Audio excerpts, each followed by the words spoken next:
Hey, everybody. Welcome back to a very special episode of Who's Your Band. My co-host, Sean Morton, he's not here with us tonight. He's at the Kings of Leon concert tonight. But joining us for this episode are three comedians who have all been guests on the show before. So we're welcoming in Bob Levy, Pat Dixon, and Ken Kratz. How are you guys? Killer. How are you? Thank you guys so much for doing it. So what we're going to do on this episode, folks, is we're going to talk about the passing of Charlie Watts. I think, in my opinion, this is the end of an era. Charlie Watts passed away this week at the age of 80. And I think it's kind of interesting because he just pulled out of the Stones' upcoming tour, but it was only supposed to be temporary.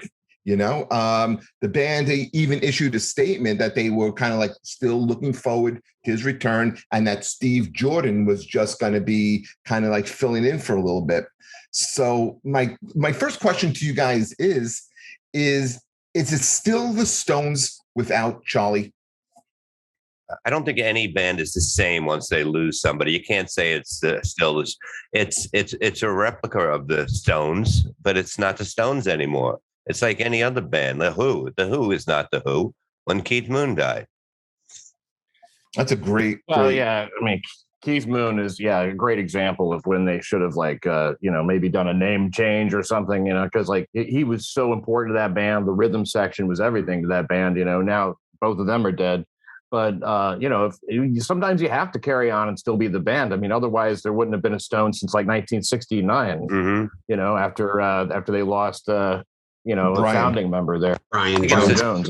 Yeah, I think it's the time of when it happens. If it happens later on, 20 years into it or whatever, it's not the same. It's definitely not the same. If it happens early in a band's career, you're like, yeah, they just got to, people get thrown out of bands, people die early. It happens with a lot of bands, Def Leppard, you got people in the band dying, you know what I mean? It still goes on. One guy lost his arm and he's, still going on. It doesn't matter. It doesn't matter. What's up with Charlie Watts? Fucking, gold bricking now, I mean, the one guy lost his arm. This guy's going to quit just because he's dead. I know. It's sad. I think with Charlie Watts, though, I think that whole announcement was simply to kind of get people acclimated to the idea of losing, one of the Rolling Stones. Charlie. I mean, usually people know that they're going to die. And I think that was what it was. They knew it's just, he's too close to being dead. Yeah. It might as well just, you're not going to be able to make the tour. So we also don't want to come out and say you're dying because, I mean, nobody wants that. It's not the kind of thing a private guy like Charlie Watts would want. So, and were they looking, they handled it. They were asking if Ringo Starr had another son that played the drums too, I heard. Yeah. That's a wild, speaking of the Who, that's a wild story. You know that, right? Mm-hmm. How Zach Starkey was he was Ringo's kid and wanted to learn to play the drums, and Ringo wouldn't teach him because he knew he wouldn't listen to his dad. Yeah. So Keith Moon taught him how to play the drums. He said, "Uncle Keith, Uncle Keith will teach you." Yeah. He said. You know what they could do? They could have hired both the Soupy Sales sons. One of them plays the drums, the other one plays rhythm guitar. It'd be perfect. I like that, though, that he got Keith Moon to teach him. He's like, okay, this is where the dynamite goes, right? This is how you step on the gas and go into the pool. But in 2004, though, Charlie Watts was diagnosed with throat cancer, right? And he did go into remission. He went on and played. But when he died, there was no real cause. Like, I don't know if you guys heard anything, but I certainly haven't. What was the reason? What did he die of? So it brings up, it raises questions. Did the cancer come back? Did he have cancer? Or like you said, Bob, was it something they were trying to ease the people into? But I didn't get the feeling that he was that imminent in dying because they had made an announcement he wasn't going to be on the tour, and then really within 2 weeks he was gone. Yeah, I mean, he's old. They just announced that he wasn't going to do the U.S. leg of the tour and that he would rejoin, I guess, European dates. And he still is, they said. No. That's the weird thing. What a trooper. Well, I more thought it was like a way of, Charlie had his privacy, like but a lot of times people are dying. They don't want it, they don't want the whole world, like, getting all tabloid obsessed with their dying and shit. Mm-hmm. So I think it was more to protect his privacy, but I don't know, maybe he did drown in the pool, or some shit like that. All of a sudden, maybe he choked on his own puke. Yeah, that's always the way to go. He was an interesting guy, though. I mean, it was just really Charlie, Mick, and Keith who played on all 30 of the Stones albums. And he, you guys are all music guys. Bob, your son, he's an amazing musician. But he really wasn't a guy who really liked rock and roll early on. In fact, he had said at one time, he said, I never liked Elvis until I met Keith Richards. The only rock and roll I ever really liked was when I was young was Fats Domino. He was a jazz drummer. He was a jazz musician, and he was a jazz musician even when he was with the Stones. He had his own jazz band at one point. Well, those are the best drummers to have, truthfully. Yeah. All the great drummers seem like they were jazz drummers in rock bands. That's very true. Good. It wouldn't have been really appropriate to have like a wild ass sort of rock and roll drummer like Keith Moon and the Stones anyway, because they always had a cooler vibe. Yeah, it's a beat. He keeps the beat. Ringo kept the beat, but he was a little more, you know what I mean? But he didn't go crazy really on songs. That maybe a few of them he would stand out, you would listen, but it's a band thing. And when you're a band, it's all about the sound that the whole band makes, you know what I mean? Perfectly together. So he just did his job. He was fucking great. The best story I heard about him was Mick Jagger called his room because he was late, and he goes, "Where's my fucking drummer?" And he came down and he punched Mick in the face, and he goes, "Remember, you're my fucking singer." And then that's when I punched him in the face, and he goes, "You're my fucking singer. Don't ever say that again." Yeah, they said that it was the best part about that was that it was a call at 5 a.m. when Mick knew Charlie was going to be asleep, and 20 minutes later, a knock came at the door, and Charlie was clearly like showered and shaved and in his finest suit. So he like got out of bed and put on a suit to go knock out Mick Jagger, which to me is the best part of the story. That makes him a legend. The way I heard that story was they were at a rehearsal or something. I mean, maybe it was a different time, but there was a disagreement on, I don't know if it was an arrangement of a song or something. And then Charlie put his input in, and Jagger said, "Hey, listen, no one's going to listen to you. You're just the drummer." Oh. And then that's when Charlie Watts, punched him in the face. But to Mick's credit, he forgave him. And I think that's pretty cool. Like, he never held any grudge or anything about that. You can't. You're in a band. You're in a group. You're a team. You're a team. You're gonna fight. You know what I mean? You fight in comedy. You're a troublemaker. You know what I mean? Because you stand up for your rights. In a band, you fucking have to be together as a group. Okay, or it doesn't work. That's why we work alone. We can't be around people. I couldn't get anybody to show up for band practice, so I started doing stand up. But like Pat, you look drummer like has such a ghost. He's got the green it's so weird, right? What the fuck is going on with you? He's got the green shirt, cool? Charlie. Charlie's got the green shirt, so it's gonna like him look into Charlie Watts. You look like an early MTV video. Charlie Watts. You kind of look like the Emotional Rescue video. Yeah. That's fucking this photo is actually. We know that he died. This is the after picture, so. He looks good for 80. I mean, 80 years old. That's a long life. I don't give a shit what people say. Oh, he died. You know what I mean? I can't believe people get shocked. You get shocked because you've heard about him all these times. But 80 years of his life, you know what I mean, was amazing. And what a life. What? And what a life. Oh, yeah. And it's like, that's a long life, 80. If I make 70, I'll be fucking happy, okay? And I never got to punch Mick Jagger in the face. You're not even 70 yet? Oh, shut up, Pat. Hide behind his green shirt, you prick. You know that Charlie Watts sketched every hotel room he ever stayed in? Yeah. Yes. That's so cool. He did that for years. That was a weird thing. He was kind of like a weird guy in that regard.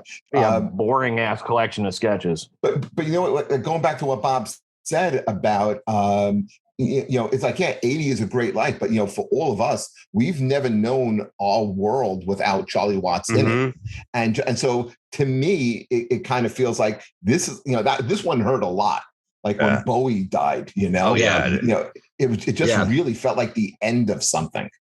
Yes, it's only I'm not embarrassed to admit, it's only the second time I cried like when a great artist died. Pussy. First one being Hitler, of course. Last one too. I thought it was Amy Winehouse. No, Tom Petty was the one that got you. That one got you because of the fact that I think he could have lit. You know what I mean? I think didn't something get messed up or something, and he like if he would have went and got more help or something like that, he would have been okay. It wasn't like he took crazy too much thing. Drugs. Yeah, is that what it is? Right? You see, that's a stupid thing. Well, I think you're getting that mixed up with what's his name, the guy from the Eagles, Glenn Fry. Maybe, yeah. I'm pretty he high wasn't right that now. old. He was only in his like late 60s. See, that's I mean, Pat's in his late 60s, and to lose him now, it would be scary to lose Pat Dixon. I know, for crying out loud. I haven't even getting used to it already. the ghost of yeah, get used to me being dead. Did you cry, Ken, when what's his name, when Glenn Fry died? No, when Glenn Fry died, remember, because it was like Bowie died, and then you were like, holy shit, and then Prince died not long after. Yeah. And then it was like Tom Petty and Phife Dawg, and by the time they got to Glenn Fry, you were like, it's not as big a... I lost it when David Cassidy died. All those memories of the Partridge Family just fucking hit me all at once. Of masturbating to a young new David Cassidy when Bob was a young boy. Oh, God, I would Glenn lose Fry a lot of died, milk to that guy. Wow, these rock stars are dropping like fries, and I got yelled at on Twitter, but I thought it was funny. That's pretty fucking funny, actually, dropping like fries. Going back to kind of anti-Asian almost. Going back to Charlie Watts, though, I mean, he wasn't like a showy percussionist. No. You had the showman really in Jagger. You had the charisma with Keith Richards, but what Charlie Watts was, he played a basic drum kit. He didn't have a lot of crash cymbals. He didn't do a lot of twirls, but you know what he did? He kept the machine going. He kept the Stones, the beat moving. And I don't know if anyone here ever played the drums. I used to play the drums. Drummers get tired, if you're doing like long shows or you're doing multiple sets a night. And the older you get, I mean, this guy's going to be in his 80s. Yeah. The drummer's a guy who's working the hardest in the band. His stamina was incredible for his age. He's retarded. He looks like he's being born out of a fucked up vagina. I'm trying to get it right. Yeah, that's pretty close. There it is. Right, I'll go with this. All right. So yeah, I can see where you get tired. I mean, it's an athletic sort of a job. You can't, it's probably harder to be a junkie. But you're right. Behind those guys, what you really don't need a showman back there on the drum kit. And he did some cool things. The beginning of Honky Tonk Women. I still can never fucking I don't know if that's easy to play, but I can never get it in my head, like exactly how that cowbell interacts with those opening, snares. It's like it's a real work of art.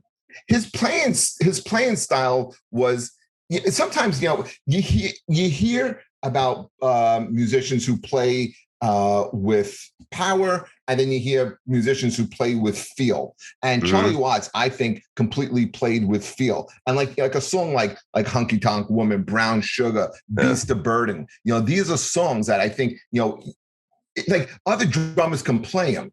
But there was something unique about the way Charlie played. And I think that uniqueness was when he played with a style where he would kick in the beat first with his foot, with the bass drum. And then with a slight, delay, he'd come in with the snare. Other people can try and play it that way, but it's not the same. And when Keith Richards said, a lot of drummers rock, but they forget about the role. I think that's the role that he's referring to. Yeah, listen to Street Fighting Man. I love it on there. I love the drumming on there. I love the song. I love everything about that. You know, everything is like perfect on that song. And that was recorded on a toy drum kit, I just read. Really? Yes, like a portable fold-up drum kit that you could put into, so like for jazz musicians, when they used to have to take the train and shit, it was recorded on a little portable fold-out toy drum set and an acoustic guitar. And that's why they were never able to get the sound exactly right live with that song. That's crazy. I never heard that. I think another song that stands out is Satisfaction. And it's a crazy beat. It's like 4 on the floor, and it's a snare and then a kick. But again, that's an example of that driving sound. Like, you know, it's just moving forward. There's no backbeat to it. It's just moving. And that's what he did as well as any drummer who's ever, lived. That's everybody's favorite moment in that song is, when you have the break there, the dun, dun, dun, dun, dun, dun, dun, hey. I mean, it's the best. Yeah. So I don't know what this means, but I read that his secret was every drummer played on the 2 and the 4, and he played on the 1 and the 3. But I don't know what that means. Well, it's the beat, so it'd be like 1, 2, 3, 4, and that and so he played on the first beat, so he'd be like 1, 2, 3, and that's where that beat would be. So let me ask you guys this: in your eyes, what is it that made Charlie Watts unique? It was that it's like we said, it's that he wasn't showy. He knew he was, I mean, that's why you never heard him do a drum solo on record, or if you saw them live, he never did a single drum solo in his life. And it was not because he wasn't good enough to, but it was because he was good enough to not have to, I think. Yeah, that's a good way to say it. That's a great way of saying it. Yeah. Well, yeah, I mean, and everybody hates drum solos. Yes. I mean, really, nobody's like tune in extra hard on that. Nobody's like, they're boring immediately, and I think that he's pragmatic. It would be a good quality to assign to him. He's like very, level headed, and he was a good balance, provided a lot of balance for the group. And I don't know how unique that is as far as being a drummer, but he certainly was a perfect fit for the group. He didn't stand out. Like, he didn't stand out. When you have Mick Jagger, you don't need someone to stand out. You know what I mean? Truthfully, you don't. Right. You don't need someone to stand out. You want the focus on that band to be on Mick Jagger. You know what I mean? You want the sound. You want him, Mick, to be able to understand what he's doing with the drumming, with the band is being powerful in a certain way, but not all over the place. Like a Keith Moon. Imagine putting Keith Moon in the Stones. Imagine if it wouldn't fit at all. It would be these songs would mean nothing today. You know what I mean? I actually read a quote from Pete Townsend released a statement. Pete Townsend did this album with the bass player from Faces, Ronnie Lane. He did this album in the early 80s called Rough Mix. And Charlie Watts is the drummer on the album. And Pete Townsend just released a statement saying Charlie Watts the best drummer he ever played with. Which, for a guy that played with Keith Moon his whole career, that's a pretty fucking giant statement. Because he made his job easier. You always want to work with somebody that can make your job easier. And it's not that they have to suck. They have to be really good. If they're really good, they're going to make you look better. It's like with comedy, with people before you. If you have shit before you, you're not going to look as good because people go and they go, it was okay. But when you have somebody killing and everybody kills, it's a fucking great evening. Yeah. It's true. I mean, go ahead. Yeah, I was going to say, you didn't enjoy the 17-minute drum solo by Peter Criss? Where he constantly kept hitting on toms?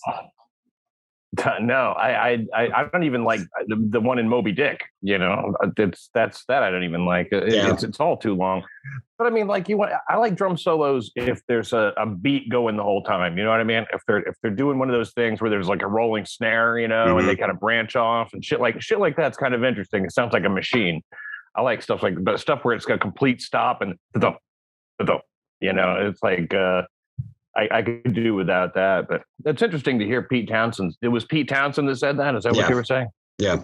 Yeah, you know, Pete Townsend also says like that he's glad the fucking rhythm section's dead, so he can finally play the guitar properly. So I mean, like he's sort of a kind of a dick. An asshole. I got a question. Ken, did you cry when Ed Asner died today? A little bit. Yeah, I got. No, I had no idea Ed Asner was still alive. I was shocked to find that out.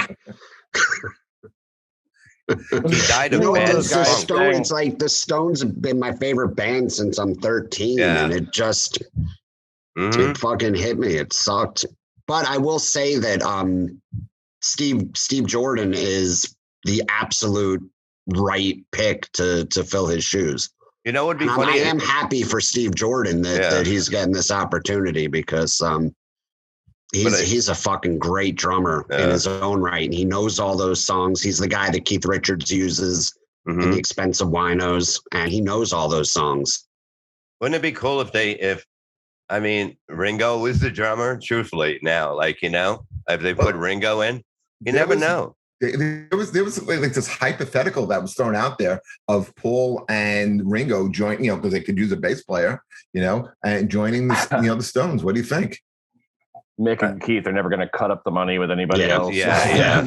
No Johnny come latelys in that. No, band. Of course not. No. That Daryl would be Jones interesting to watch happen at least like one time at like a Rock and Roll Hall of Fame type of thing, a concert or something. But there'll be no more official Rolling Stones added ever. You know, I mean, even when I forget the bass player left so fucking long ago. I don't even remember his fucking name. Oh yeah, Bill Wyman. Wyman.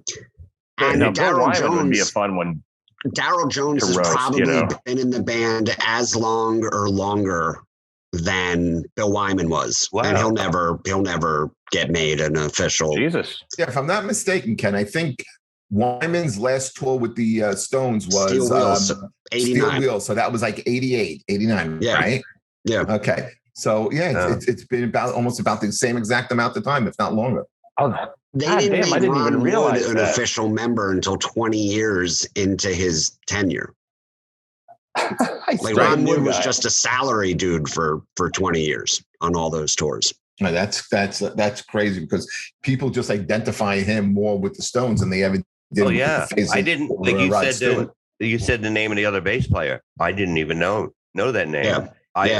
You know, Bill Wyman. I know. Yeah, he's still the bass player to me. I mean, I would not even know he wasn't in the band. Truthfully, I mean, most people that aren't huge. You know, you guys are huge. Some of you are huge Stone fans. You know what I mean? Mm-hmm. I mean, I listen to it. I don't do a lot of research. I know they're good and that stuff, but like in a lot of bands are like that. But I would not know that Bill Wyman was not in that group, truthfully. And I like rock. I like music. And 1989, are you kidding me? You know what I mean? Yeah. Well, a guy like Bill Wyman, you know, he's you know, he reminds me of another bass player named John Deacon, who was the bass player in Queen, where like it was over. He walked away, wrote a lot of great songs, but you know, to this day, Bill Wyman is still collecting royalties on everything. Every time they tour and they're using the Rolling Stones name, he's an equal partner in it. So he's getting money off that. Some people just opt for like the simple life and don't need the limelight. Well, he's not getting the songwriting money. I mean, that's all, you know, Glitter Twins, you know. Right. I mean, I don't think he gets any of that. Like, I don't know. He's getting the merchandise. He's getting the name licensing. Sure. You know. So, he's doing fine. Mm-hmm. Exactly. And no need to start up another group. Over 30 years. So we don't have to get him a GoFundMe? We don't have to get him a GoFundMe. Okay. So what songs stand out to you guys as, you know, where you know, would you say, you know, I don't think Charlie Watts ever took over any songs, but what songs really like stand out to you? Sympathy for the Devil with him? Yeah, that was a good one. Get Off of My Cloud. Yeah. The drums in the beginning of that. Drummer song. That's huge. Well, in a different vein, you know, Emotional Rescue you mentioned before. That's got a nice beat. I know it's like a disco beat, but I mean, it's still such a. For some reason, the drums are important in that to me. Yeah, and he was a master of all. I mean, like name any Stone song almost, you know, and it's got some great moment with the drums. You know, I mean, even Jumpin' Jack Flash or anything. Even the late era stuff. There's interesting drums on all. There's a song at the end of oh shit, what was that? The Bridges to Babylon album. The very last song on that album is a Keith Richards song called How Can I Stop? And it's a straight up jazz song.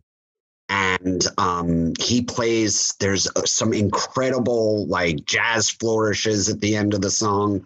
And like nobody's ever heard the song, but in my opinion, it's one of his best moments because it's probably the closest he came to playing what he really wanted to play with that band. And what was the name of that song? It was a later Stone song, Something of the Night. Undercover of the Night. Yeah, the drums on that are in the beginning, that like staccato drum beat sounds like gunfire. That was 1983. Yeah. That's later in Stone's world. That was sort of like that was the first album that wasn't a Stone Cold classic. A lot of people I think that's later in 83. That's like 83, 84 for sure. Really? Holy shit. I bought that one on vinyl. Wow. I used to love that. That's after Tattoo You. Yes. Yeah, right. Follow up to Tattoo You. And I thought it was great. I thought Undercover was great. You listen to those songs now, they hold up. I Want to Hold You is one of them. It's Too Much Blood. I was just listening to Too Much Blood today, and it's a hilarious song with an incredible beat. Bizarre song. Yeah. Very unusual song. Yeah. It's a rocking album. I mean, it rocks the whole fucking time.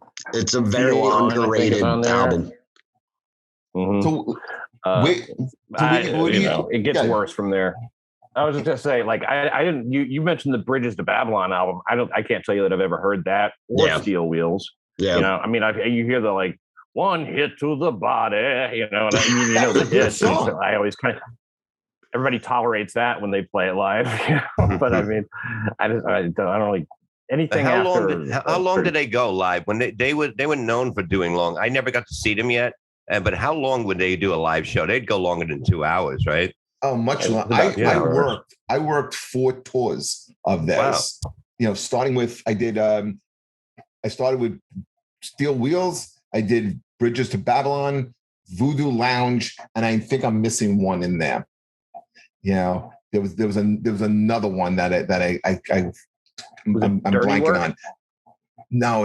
I don't. Just to Babylon, Voodoo Lounge. Was it the 40 Licks tour? I don't know. But I just remember, anywhere we played, it was always like a big venue. It was always going to be either like, Shea Stadium, Giant Stadium, if we're playing in New York, Madison Square Garden. And there was never an intermission. And the show would go close to 3 hours. I mean, they were doing pretty much about 30 songs on a set list, including just about everything you really want to hear. And they always had the best opening acts. Because I remember on one tour, it was Steel Wheels had Living Color. Mm-hmm. It was Counting Crows, I think. No, Foo Fighters. Foo Fighters was one of them. Counting Crows was the Eagles. I don't remember. I'm losing it these days. I saw the Pretenders open for the Stones at the Garden, and that's a great double bill. John McEnroe came out and played bass with the Pretenders, which is still the weirdest musical special guest I've ever seen in my life. Well, he has a band. Yeah. But it's like usually the special guest is as good or better than the guy whose instrument he's playing. Yeah. It's not as weird as having Chappelle come out with the Foo Fighters. Doing Creep. So Chappelle comes out with the Foo Fighters and does a Radiohead song. That's pretty weird. At least he's in show business, though. You know what I mean? He's not some fucking tennis player from the 70s. It's on the line. Yeah. That's angry all you motherfucker. Want to hear him say. Yeah. It was in. I saw the chalk literally flew up. I saw the what do you call it? The Stones in 2005. They had some comic open for them. Really? Who I felt a great deal of sympathy for. Right? I think it was Ken Kratz who opened for him. Yeah. Yeah, that explains what I'm doing here with you guys. that explains you headlining at the stress factor on a Thursday and not making the draft this week. You're four tours you've been with the Stones. We should all just be questioning you, Jeff. I mean, like, goddamn, that is just a huge amount of fucking exposure to the Stones. Yeah. Yeah. Well, one of the things that I used to have to do is when the Jagger would warm up sometimes by like jogging. And so I would have to go running with him, you know? This is when I was obviously in much better shape. So, you know, picture if like in this box, you know, Mick would be kind of in the middle and there'd be like four of us like around him so no one would bother him, just so he can kind of get loose. And this would be like underneath the stadium. I remember this would be underneath a Giant Stadium that we did this. And then when I think it had to be Bridges to Babylon. Ken, that was the one when it had the two staircases going up, right? Yeah. Okay. So at Giant Stadium on most of the shows, me and my brother were actually on the stage with them wearing these type of Stone shirts and just sitting on the stage right in front of those staircases. That's wild. Oh. So like, why were you there? I mean, why would you be on stage? Because that's what they wanted. I'll tell you a great story. I mean, they were like, we're not going on unless fucking Jeff Paul comes out. Jeff Paul has to sit on the stage. Now, ladies and gentlemen, make some noise. Let's get him out here. Jeff Paul. That's the way we want it. And then I'll open up with the hackiest line ever. Yeah. That way they really hate me and really love the Stones. How about a hand for those troops? And now the Stones. Yeah, give it up for the Beatles, everybody. Don't forget to take care of your waitress. The Stones would be like coming in from like another city, right? So like I'd be there like the city ahead. So one time they were coming in, I think Philly or Boston. I think it was Boston, and it was hot summer day, like really fucking hot. And I had to go into the city, and it was actually at the Trump Hotel to meet like their head security guy.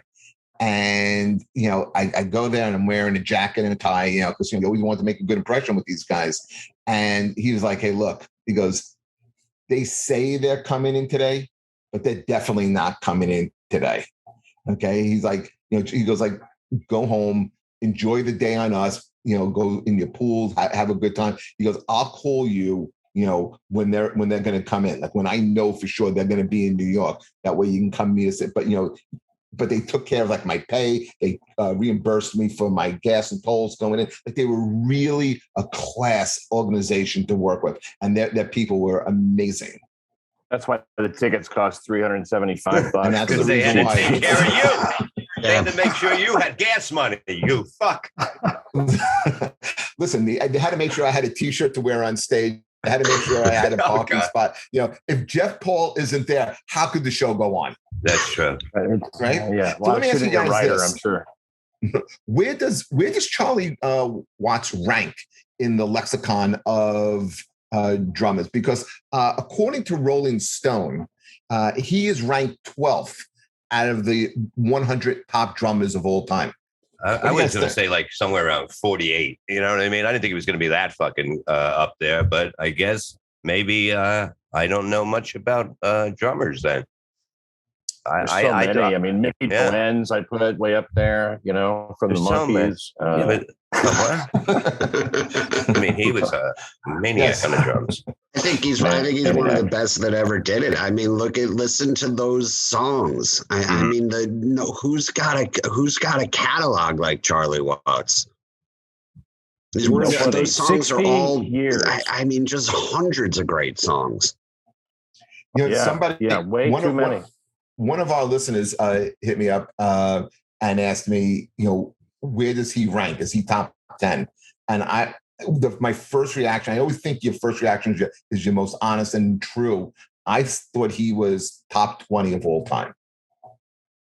You know, he was like, again, we already talked about how he wasn't flashy. He wasn't Neil Peart, you know, with the precision and the mega drum kit. And he isn't like Tommy Lee with the over the top antics. But he, you know, like, I don't know if it was Bob or Pat, one of you guys said it before, he was like Ringo Starr. he kept the beat, he kept the machine going, and people don't realize how important that is to a band. Well, yeah, and I would say that, like, in terms of like his flash or style or like I mean, like what he's actually capable of doing, we pretty much know what John Bonham could do. We know what Keith. We may never really know exactly what Charlie Watts could do. He never looked like he was breaking a sweat. And so if you evaluate a drummer in terms of like overall impact, and like the way, I mean, the endurance, it's a band that, the Brian Jones couldn't handle being in, Mick Taylor couldn't handle being in, and he stuck it out for 60 years. That's just a guy who, like, from my understanding, like there was somebody who had a beat, they were playing it a certain way. And instead of, he was completely fine with just like, go ahead, I mean, he didn't have an ego. I mean, he was, to me, kind of like the best of all. In regards to that, and I mean, like, as far as actual playing goes, I'm not really a drummer or anything or a musician, but I know that he had a lot of impact. I think every band needs a guy like that. At least bands are going to be around for a while and going to be successful. Like, you take a band like Aerosmith, and like the two guys who everybody's drawn to is Tyler and Perry. But you forget about like Hamilton and Kramer. And Kramer, who just were this like just so steady and so good at what they did, and just didn't need all the attention, because you knew the attention was always going to go to Tyler, and you don't get jealous about that. You need guys who are going to be like the beta, right?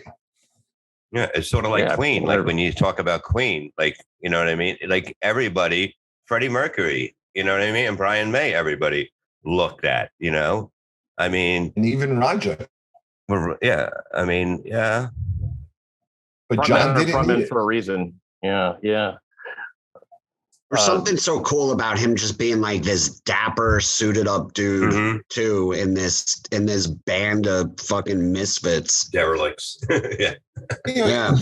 I read a cool thing where I read a couple cool things. One, someone was interviewing him and asked him how he avoided all the trappings of being a rock star. And he said, well, I'm not a rock star, so it's easy. That's cool. Which I thought, because if that was me, I would never shut the fuck up about how I was a rock star. Yes. Yeah. And then I also read something where he would track down all of these famous drum kits. Like if a famous Elvis song had been recorded and he found that the drum kit was still out there somewhere, he would buy them, not even like as a collector to show in his home. He would buy them and store them in a warehouse. He claims to have never seen them, but he said he just couldn't stand knowing that these drums were out there in the world and that they might fall into like a state of disrepair. And he wanted just to preserve them, and then he could sleep at night knowing that they were cared for. But he claims he never even saw, like he never even visited the warehouse where they were stashed. That's the guy who loves drums. Yeah. Yeah, you also mentioned how he was like a dapper guy, and one of the things that everyone talked about when you read the different tributes that came in, Elton John in particular, he applauded him the way he played, but he really seemed to go out of his way about how he dressed. And then like I looked into this, and in 2006 he was inducted into the Vanity Fair Hall of Fame as on the best dress list. So he was considered one of the best dressed men in the world. That's coming from a guy that dressed like Donald Duck. Yeah, that's true. Elton John, yeah. Yeah, he didn't always. You notice Elton John got more hair as he got older. Sometimes. His hair he's got like the Benjamin Buttons of heads. Yeah. I don't know how. And here's something about Elton John. I don't know if you guys know, but he's a faggot. No, I didn't hear that. Are you serious? Sucks dick. Yeah, no, I'm just that good of an actor. Yeah, we all know. So that's how he got the job. Whatever. I like. You know what? You were asking about songs. I forgot about one. The beginning of "Hang Fire." I love the way that fucking song. Yeah, great one. Yeah. Slave. That's a great song. Slave off a Tattoo 24 hours a day. Yeah, that's a great. That's the best. It's so grimy. Tattoo. You've got that fast side and slow side. Yeah, he also wasn't like your typical rocker, you know. It's like in a band, like I think if any one of us were like in a band of that magnitude, you know, we'd either be dead. You know, I know Bob would be dead. Pat, you'd also, you know, maybe me and Ken may make it. No, you know? I wouldn't make it past 1964. I would have made it 12 months, absolute maximum. But between like all the drugs and women and everything, you know, one thing about him, he was married to the same woman for over 50 years. Some people can do that. Some people, like Rudy Sarzo, is like that. You know what I mean? The nicest guy in the world. You would not know that he is a rock star hanging out with him. He's just he loves his wife. He doesn't party. He loves rock. You understand? He loves his wife. He doesn't. That's all you need. Some people, that's all you need.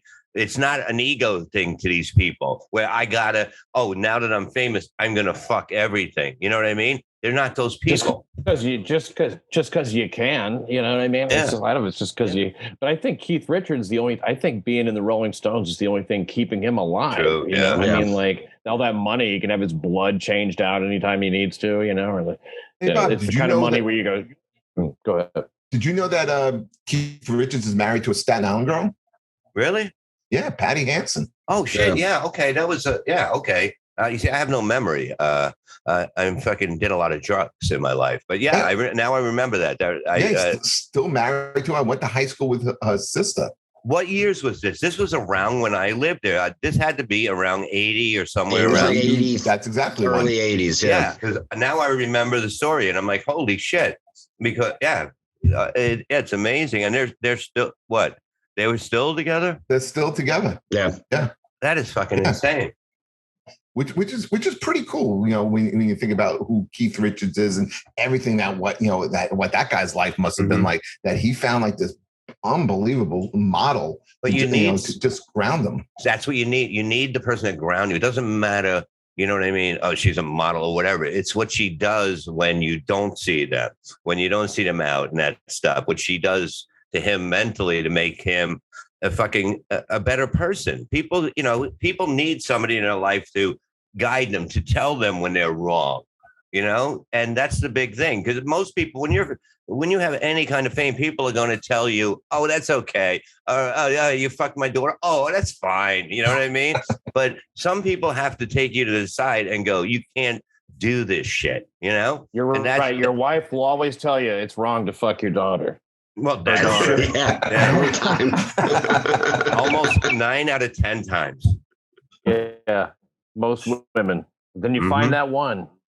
Yeah, that's what it is. You need someone to keep. That's everybody that's in a business. A lot of like something like this. They're with a good woman that have their shit together, and it's a fact. Because otherwise you're a maniac. You know what I mean? When you can say, "Hey, I'm single. I'm going to fuck everything." That's a fucking great thing to say and do. And drink and do drugs. I mean, fuck. Why would you want to die? You'd want to live to be 80 and fucking be doing this and getting pussy in fucking St. Louis when you're 80. Get the fuck out of here. When Patty was in around, St. Louis when you're 80. Just think about it. Chuck Berry can tell you all about that. I think didn't Chuck Berry once punch Keith Richards in the face? Yes. Yeah, probably. Yeah. I think at one point in the Rolling Stones, everyone got punched in the face. Right? And that's what happens in life. That's how people get along. Somebody gets on stage. Well, people don't get punched in the face anymore. That's the problem with society. Exactly. People need to get punched in the face. You never learn a lesson until you got your ass kicked. Okay. You'll never learn in person next time and all punch each other in the face like Reservoir Dogs style. I'll drive right now. How bad Bob wants to punch somebody? No, you know why? Because I fucking get all ready to come in here, right? I get my little drink because I had the flu, not COVID. And so I get my drink and I leave my cigarettes in there. I'll be right back. I'm watching Pat smoke right in front of me, and I'm like, you motherfucker. That's a lot of flavor I'm getting right now. It's a lot of cancer in me. Let me go get this. Yeah. Go get you some. Yeah, but another thing that at least a quote that Charlie had once said. He said he was like a different type of a guy. He didn't need to be a rock star. He lived that life already. He said, I drank too much. I took drugs, but I stopped it all. He goes, it just didn't suit me. I'm really not like that. That's what he said in 2012. Yeah, that's an interesting group of dudes to surround yourself with if you're not in the drugs. There were a lot of interesting tributes that came in for when Charlie passed, and one was Roger Daltrey from The Who, and he called Charlie the perfect gentleman and a sharp dresser. Johnny Marr from the Smiths, Bryan Adams, both referred to Charlie as a real gentleman. One of the reoccurring things when you kept reading all these tributes that came out was everyone acknowledged what a great drummer he was, but everyone kept using the word gentleman. He was a great gentleman. That's a nice tribute. It is. It shows that like he never tried to put the moves on him, or get too handsy, on a date with these guys. But no, I mean, clearly anybody with that much money, and has the opportunity to be one of the biggest assholes on the planet, so it really says a lot about him. Yeah. Power makes people an asshole, not you, Pat. I'm just saying that. People. Pat doesn't have any money. No. But no money, no power. No, but I'm just saying, like it's like it. For someone to be that powerful, it doesn't even look like Pat has power in his house. Like he's doing this in the car. Hey, are you in Louisiana? I don't even have electricity. Yeah. You in New Orleans? You motherfucker. I'd love to have one of those women like you're talking about that you like, when they're around, you don't do anything, wrong or whatever. Because like when my girl's around, I fucking can't do anything right. Well, yeah. I mean, but that's because, you know what I mean? It depends on women will find anything that you do could be wrong. You know what I mean? But some overuse their power of that. You know what I mean? Because they're basically witches, basically, and they're evil, and they will take you apart. And that's what I think she makes you a little paranoid when she's around. Something happened in the past, Bob? What?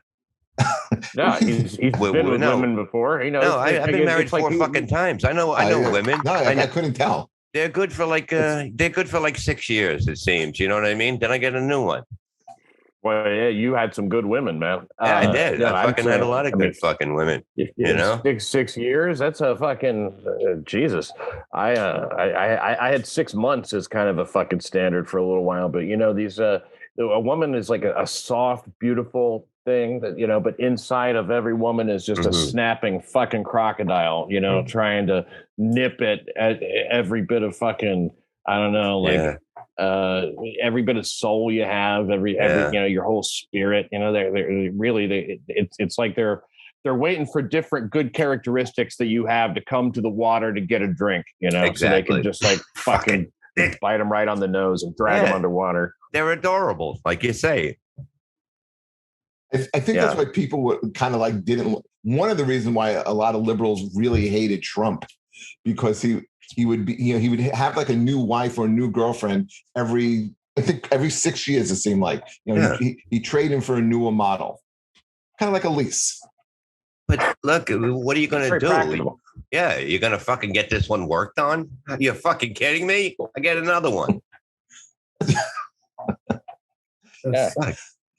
And I like when people were like, he hated immigrants. And I'm like, yeah, because he kept marrying them. It makes sense. Of course he did. Of course he hated them. Nah, no wonder. Oh, shit, I'm still working on the COVID card. But not Charlie Watts. Charlie Watts. Charlie Watts. Amazing. And the other one I can never figure out was Yoko Ono. What did John see in her? She must have fucking gave the best head ever. And I'm telling she had to. She must have ate his asshole. I have no idea. That's all it took. Look, man, you never fucking know. People like to shit on her, but they clearly had something that worked, and she liked to shit on him. He wrote some great fucking music as a result.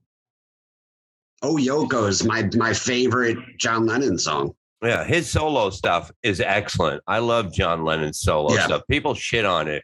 And I mean, my son played it for me one day. We sat down and listened to a ton of songs. And I was like, wow, he was really amazing. Because everybody goes, oh, Paul was the best. John was really good by himself. Do you like the double fantasy, Bob? Yeah, I mean, I like it. Yeah, I mean, I would have loved to see what he would have been doing later on. It's sad when you lose somebody because, especially at 40 years old, you're like, oh my God. I mean, look at, you know what I mean? We're in our, late 40s now? And okay, we'll go with it. Yeah. But I'm saying, can you imagine that? Okay. 19 years. I've lived 19 years longer than fucking John Lennon. And, that's wrong. It's fucking Bob's question. You should have been shot outside the Dakota, not Lennon. Yeah, by a Chinese delivery guy, whatever he was. He wasn't a Chinese delivery. I blame them for everything now. I can't do comedy in fucking certain places. I got to have a fucking card to get in now. Well, Lennon died of COVID, so that's what when they look back at it now, they see that he Yoko did. COVID, yeah. Mm-hmm. Yeah, he had COVID. But all right, man. So. Listen, guys, I appreciate you coming on and talking about Charlie Watts. Anything anybody want to add before we wrap this up? I'd like to hear like what a couple of people's favorite Stones albums are. You know what I mean? I'm just curious, like what people are going to say. You know what I mean? I don't have to give mine or whatever, but I'm like, Bob, do you have any favorite Stones albums? No, I just have favorite Stone songs that I like. You know what I mean? What are your favorite ones? I like Street Fighting Man, is like I said earlier. What was the other one? I was thinking of it before. That is just fucking that. It's almost like a song like Street Fighting Man. I was thinking of it before, and I can't fucking Happy? remember. No, well, Happy is another one. It's fucking amazing. That's an amazing song. Tumbling Dice is up there. No, there's so many songs. Like to see them live would have been like I'd like to see them live again, because of the fact that I know they're going to be playing. Every song is great. It sucks when you go when when you see a certain band and they do and you see them live and you're like, oh my God, every song I knew and it was fucking amazing. It's the greatest feeling in the world when you're at a concert like that. When you don't know, I seen Kiss in '76. I wasn't a fan of Kiss. I wanted to see fucking fire and fucking, fucking big tongues and fucking shit like that and boots and fucking just the show. And that's what I enjoyed. I didn't know. All I knew was fucking rock and roll all night and party all fucking day. That's all I fucking knew. But it was an amazing experience. And it brings you to go, hey, maybe I should listen to more of them. You know what I mean? Sometimes the show brings you in. Sometimes the music brings you in. To go yeah, the Stones have plenty of fucking great music, so that you know every song. But Ken, what about you? I know you're going to say like Bridges to Babylon is one of your favorite albums. Exile's my favorite album it's my favorite album on the planet. If I was on a desert island, you told me I could bring one album, it would be Exile on Main Street, and I wouldn't even have to think about it for 2 seconds. Can I ask a follow? I'm sorry, just a quick follow up on that, because I really like that album too a lot, and it's been up there for me in the same way. But did you get it right away? Did it sound awesome to you right away? No, not right away. It didn't. I was 14 or 15 when I discovered the Stones, and I went like neck deep. I just dove right into them, and Exile was the first album that I bought of theirs that I put it on and I didn't get it and I put it off to the side, and I was listening to Sticky Fingers and Let It Bleed, and I was listening to Tattoo You, and it took me over the course of a few years. I would keep, all right, let me give Exile another try. And I think it took me having to like grow up and mature a little bit before I really got it. And then once I really got it, I became obsessed with it. Yeah. Let It Loose, my favorite song of all time by anybody. It's like the Stones doing a gospel song. Yeah, it's great. What did you get it right away? I don't think anybody did. The critics didn't. I don't think anybody got it right away. I got it one song at a time. I didn't like any. There was a song "Turd on the Run," and that was I was like, I like that one song for some. I got to where I kind of like that, and then how it is. You just let it play, and then slowly, like song by song, it kind of all started making sense. I was like, fuck, this is great. Another song that comes to mind where I think Charlie Watts really stood out was None of Us Brought Up Painted Black. Oh yeah, that's great. Oh yeah. And I think it showed more of the power of him. I mean, that's a heavy song too. I mean, like you could picture maybe someone like John Bonham, someone who played hard, playing that, especially at the beginning, after those first few chords, and then when the song kicks in. But Charlie's playing that real hard too. So I think it showed a little bit of his diversity, and like he didn't, he was the ultimate confident guy where he didn't have to prove it on every single song and overplay. You know what their fastest song is in terms of beats per minute? I happen to know what it is. Well, if I had to guess, I would say like Respectable, maybe. Oh wow, that's good stuff. Good guess. It's actually Rip It Up off of Exile on Main Street. The second was it Rip It Up? Yeah. Oh, Rip This Joint. Rip This Joint, rather. Sorry, Rip This Joint. Got the title wrong. Yeah, that's like Chuck Berry on speed.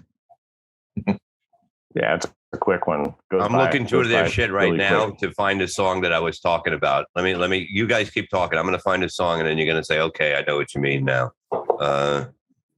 He's going to come back with Hotel California. What would you say if you had to pick 3 Stone songs?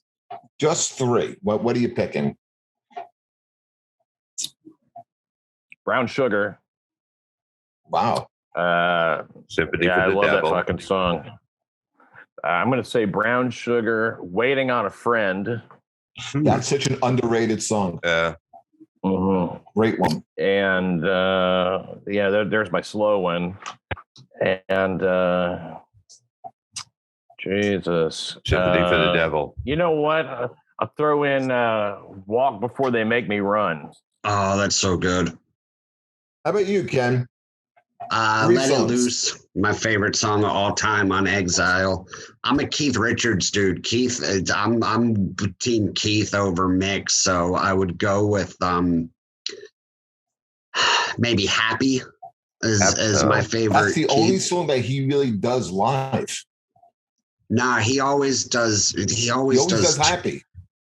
He does 2 though. He does. It's actually in their contract now that Mick has to leave the stage when Keith does his 2. Like they used to sing harmony together on Keith songs. Like there's footage of Mick and Keith singing Happy together from the 72 tour. But nowadays it's in the contract. Mick is to get the fuck off stage while Keith sings his songs. So he like goes and changes costumes or whatever. And probably gets oxygen as well. Yeah. If I had to pick with Jeff Ball. Just me and him shooting the shit a little bit, talk a little bit about fantasy. He goes backstage and jogs in place with Jeff.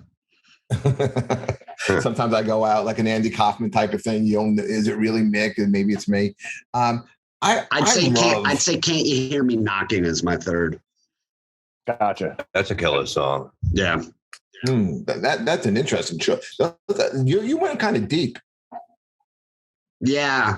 You know what? It's like with all, I mean, I feel like Can't You Hear Me Knocking and Happy are pretty well-known songs. Yeah. But I've heard all those greatest hits so many millions of times that I gravitate towards the other stuff now. What about like Angie? I love that song. I hate it. Really? I love it. Sad. No, it's a great sad song. Yeah. Yes. It's one of their best. It's just like I got so many Wild Horses is one of the best songs ever written. Great underrated song. Yeah. It's amazing. When you look at their catalog, it's fucking huge. It really is huge of fucking hits. And that's why they had to play for as long as they did. Mm-hmm. When in the concert, they couldn't do a 2-hour show. And they always had an opening act. They always had an opening act. Never seen them without an opening act. Are you really? Always, wow. They were good about, like Jeff was saying earlier, about bringing up younger bands and giving them a major shot. That's what needs to be done now, because we need rock and roll, man. We need Absolutely. this shit. There's probably a small amount of bands that can do what's out there, what they have all done, that could be the next people. And all this other shit is out there that it's very hard, but like a lot of bands should do that, because there is some talent out there. There definitely is talent.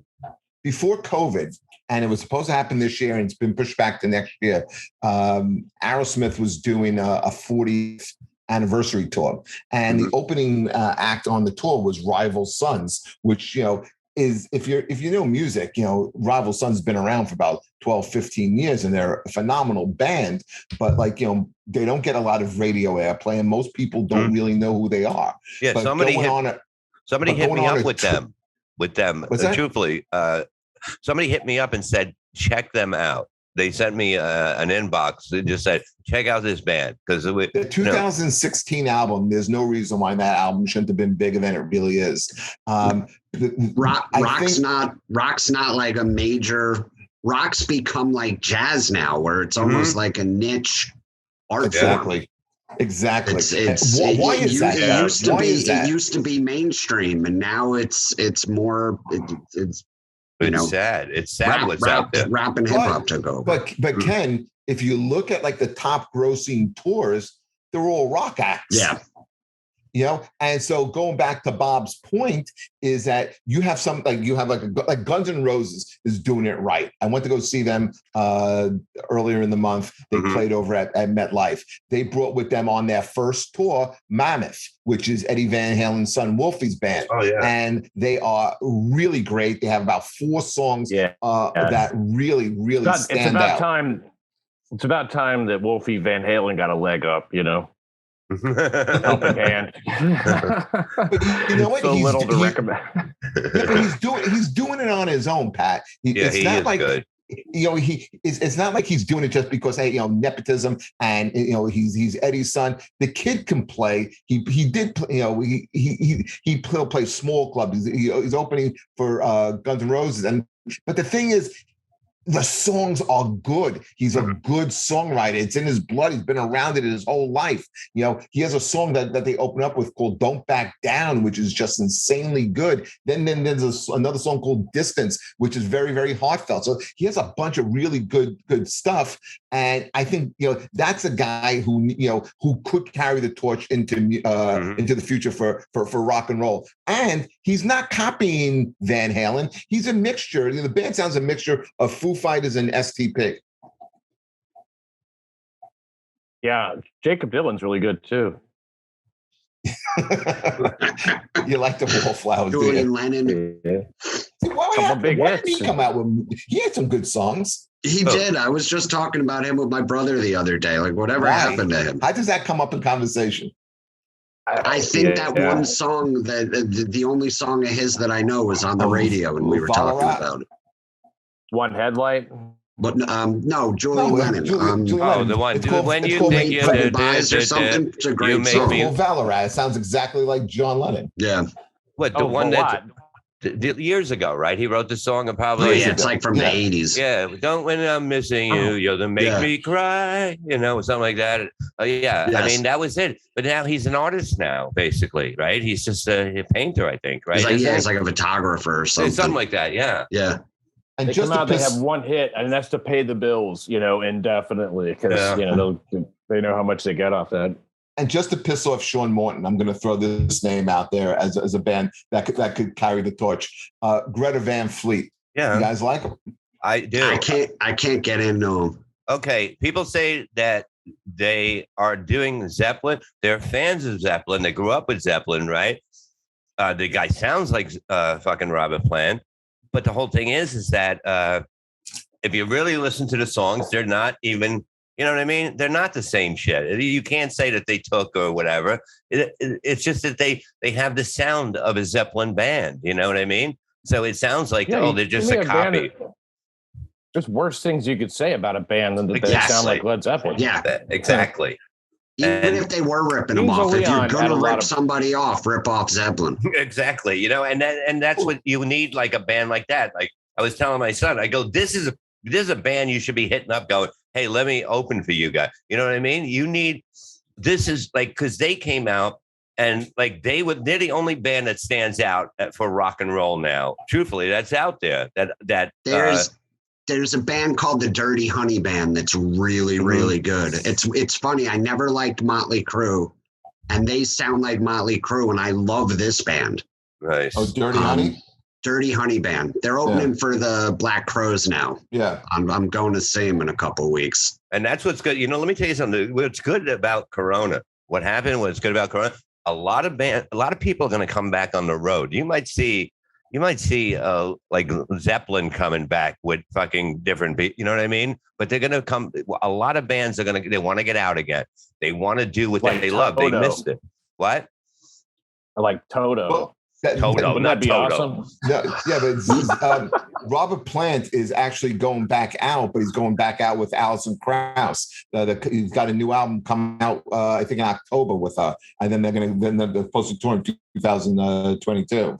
Wow. Right, you know what I'd be curious to see? You know how all these artists are selling their catalogs of music now? Yeah. Yes. I'd be curious to see what the Stones could fetch. Because that's got to be the single biggest one out there on the market, right? Dylan, think that can get close to like $1 billion. $330 million. Really? What?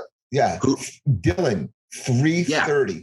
What are the Stones going to bring in? Stones I bet you could get close to $1 billion.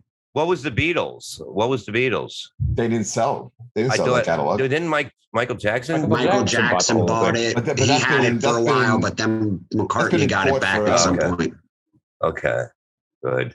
But that's an interesting question. Why would a band like the Beach Boys, who I think have a great catalog, they brought in a shade under, I think, 200. I think they brought in $185 million. Listen, these guys are all in their late 70s, getting into the early 80s. It's like, what are you going to do? It's like you might as well take the money now. They distribute it amongst their family. Their families have generational wealth. They're never going to have to work again. But the Stones already have that. Why? Yeah, why but I'm sure Mick would trade it all for a couple more bucks. Who is he? Gene Simmons? Yeah. I mean, kind of, right? Isn't that sort of what the rap is on him? Really? I bet you that catalog could go for $750 million. I for some reason I just don't see the Stones as a group that would just like sell that out. I think there's still some integrity. They're not Kiss. Yeah, my catalog goes for like everybody's doing $35. it. Fleetwood Mac just did it. Like you said, the Beach Boys, Dylan, everybody's hopping on. Yeah. How did Paul McCartney bought it back from him? That's how he had it. Like Michael Jackson was joking and said, "I'm going to buy your catalog," and Paul was like, "Yeah, okay, Michael." Yeah, and he's laughing, and then he fucking bought it. That's what Paul said, and he's like, "I thought he was fucking around with me," And he goes, "I put him on with a song," and he's like, "Oh, and I'm going to buy your stuff." And he kept saying that to Paul McCartney, and Paul thought it was a joke. And he bought it off him. He bought it from them. What's it really mean? If you own the catalog, that means you make all the money off it whenever anybody licenses it for a movie or some shit like that. You control the music. Yeah. You can re-record it if you want. You can do anything. Commercials. Everything. Exactly. Yeah. All that stuff. Wow. Like any Zeppelin song that you see in a movie or in a commercial has to go through like all three remaining parties. If Pat Dixon just bought the Zeppelin catalog, you can control it. You can license it out to movies. You can sell it to any type of commercial you want. You can do anything you want. And you can change that. You can change the name of the song to "Whole Lot of Pat." Yeah, change the name of the song. There's going to be a big Nike commercial. Whole lot of Pat. It's not a bad album, man. That got some stuff up from that cold. Oh, holy shit! There's another new band out there. A newer band that was they were playing some bigger rooms. You guys familiar with Ghost? No. Yeah, check out a song called Rats. It's a pretty interesting video as well. They were headlined. They were actually, I think right before COVID was scheduled to play Barclays. I got to hand it to you guys. Investigating new music, I just don't give a shit. I mean, like, I there's plenty of stuff to listen to. I hardly ever get to anything new. So hats off, you know. You know what the weird thing is? My son and his band, they're young. They're anywhere from 18 to 21, right? They, you know, you would say, "Oh God, what's the new music?" And they're like, "I don't know." They play the shit that was fucking. They're into shit from years ago. They know. My son plays fucking bass, like he listens to bass shit from bass players from the 50s. You know what I mean? Your son's an old soul, man. Yeah. You know, you did something right there. Listen, guys, I'm getting a wrap up sign from Adam because we're on a different account here. People at home, you know, that's why we had to re-log in under a different one. So, we did? Yes. The people at home don't know this, but that's what happened behind the scenes. But we could do another one of these talking about new music and the direction that music is going in. But listen, I really appreciate you guys taking the time out, talking Charlie Watts, talking Stones, talking music. You know, you guys are all awesome dudes, and we really appreciate it. Thank you. Oh, thank you. Thanks for asking me. Thanks for having me. Anytime, man. And folks, man, listen, we got some great guests coming up. We have, who do we have coming up? I think next week we have Ripper Owens coming on. I think we have Donnie Most. Guys, remember Don Most from Happy Days? Yeah. Yeah. Holy shit, Rob Mouth. I used to jerk off to him when I was a kid. So please just keep listening, keep subscribing, and keep sharing. And we'll catch you next time on Who's Your Band. Thank you very much, guys. Hey, this is a good show here. A good show here. Right here. This is a comedy show right here. This is a great show. I have to book this next year. I book it. I'm there. Okay, guys. All right. Thanks.